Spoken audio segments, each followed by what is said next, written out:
What's up YouTube, and welcome back to the Anabolic Outpost. The most common struggle out there for somebody first trying out a new diet, it's finding substitutes for their favorite sweets, especially when you have a raging sweet tooth. The most logical step there is to look into sugar substitutes, but it could be a bit overwhelming with so many different options out there, and I'm going to save you the time of experimenting like I have with several different sweeteners because I believe to have found the one. And this one is what I am reviewing today, the Lakanto Monkfruit Sweetener sweetened with erythritol. I've had several viewers recommend me this sweetener across many of my videos. I just hadn't gotten around to trying it, and after using this stuff with 3 different recipes now, I think I'm qualified enough to make a review. Real quick though, before I get to my review, I would just like to go over and cover the fact that I will not be talking about any of the health related benefits or consequences, quite frankly, because I do not know 100%, and I think you know where I stand about 0-calorie sweeteners. I had already made a video talking about that, so I will link it on screen now if you want to view that. Regardless though, I think people fail to realize that nutritional science is still in its very early primitive stages of development.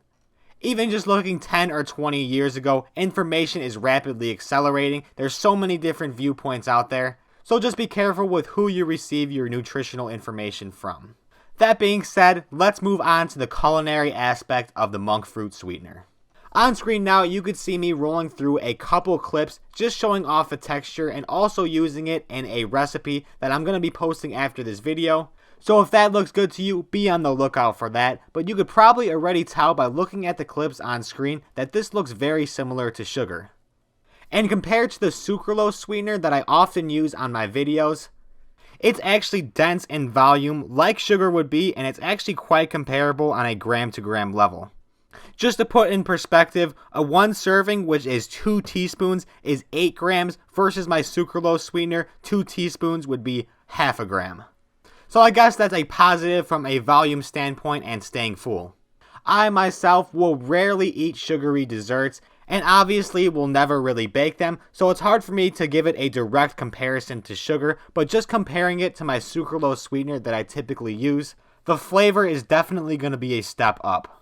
Obviously, if you're using it in a dessert that typically has butter and flour and you're not adding that stuff, it won't be doing magic and completely take over those ingredients, but the aftertaste that you usually get from a lot of store-bought sweeteners has almost completely disappeared.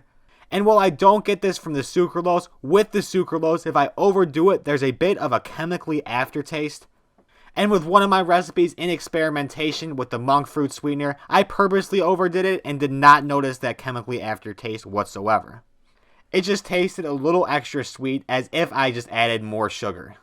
Overall though, there's not much more I could say other than the fact that I understand the hype around this product now. Hopefully it's not too late for me to jump on the bandwagon of all of the other Instagram and YouTube chefs that were using this stuff way before I did. Like any great review though, I gotta give it a rating, so for this, the Lakanto Monkfruit Sweetener gets a 9.7 out of 10. I've sat here for several minutes trying to think of a complaint for this product, and I really cannot. I made this video completely on my own. I am not sponsored by this product. However, if you did want to purchase this stuff, you can purchase it through my Amazon affiliate link to support me. But that link is just through Amazon affiliates. I am not sponsored or endorsed by them at all. So hopefully this inspires you to hop on the wave of monk fruit sweetener. If you had any other input of what you think of this sweetener or any other questions of things I forgot to cover, leave it down in the comments below, as I am interested to hear what my viewers have to say about this product. That is all for me today though. If you did enjoy this video, leave a like and subscribe if you haven't already. Thank you for watching, and I'll see you in the next one.